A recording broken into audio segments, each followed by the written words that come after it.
Read books. எவ்வளோக்கு எவ்வளோ books படிக்கிறீங்களோ அவ்வளோக்கு எவ்வளோ உங்களுக்கு நல்லது. அவ்வளோக்கு எவ்வளோ உங்களோட டைமை நீங்கள் ப்ரொடக்டிவாக யூஸ் பண்ணுறீங்கன்னு அர்த்தம். நீங்கள் புக்கு படிக்கிறதுக்கும் அப்படிதான். நீங்கள் இதை நான் அப்புறம் படிக்கலான்னு இருக்கேன், இதை அப்புறம் படிக்கலான்னு இருக்கேன், இதை முடிச்சுட்டு அதை படிக்கலான்னு இருக்கேன், இவர்கிட்ட பேசிட்டு வந்துட்டு அதை படிக்கலான்னு இருக்கேன், இந்த ஒரு அரை மணி நேரம் நான் வந்து யூடியூப்ல கொஞ்சம் வீடியோஸ் பார்த்துட்டு வந்து அதை படிக்கலான்னு இருக்கேன். நத்திங். இப்போ படிக்கணும், உடனே புக்கை எடு, படி, அவ்வளோதான். இப்பயே இந்த நிமிஷமே பண்ணு, டூ இட் டுடே, இப்பயே பண்ணு, இப்பயே இந்த நிமிஷமே பண்ணு. அந்த மாதிரி புக்ஸ் படிக்க சொல்றாங்க. அப்புறம் பாருங்க, நிறைய சிந்தனைகள் நம்மளுக்கு வந்துகிட்டே இருக்கும்.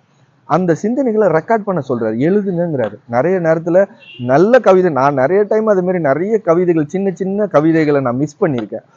டிராவல் பண்ணிக்கிட்டே இருப்பேன், கையில பேனா பென்சில் எதுவுமே இருக்காது. நான் அப்படியே டிராவல் பண்ணிட்டே இருப்பேன். எனக்கு ஏதாச்சும் ஒரு சின்னதா 1 or 2 வரியில சின்ன கவிதைகள், அழகான கவிதைகள் வரும். அதை எழுதி வைக்கணும்னு நினைப்பேன். சரி, போய் இறங்கணும்னு எழுதணும்னு நினைப்பேன். இறங்கின பிறகு என்ன கவிதை வந்ததுன்னு மறந்துடுவேன். சில நேரத்துல இறங்கின பிறகு கவிதை வந்ததே ஞாபகம் இருக்காது. இந்த மாதிரி சில நிறைய விஷயங்கள், தாட்ஸ் வரும். இன்னும் ஒரு பிஸ்னஸ் ஐடியா வரும். சில இல்லைன்னா ஒரு வீடியோவுக்கான ஒரு ஒரு தாட் நம்ம மைண்ட்ல கிடைக்கும்.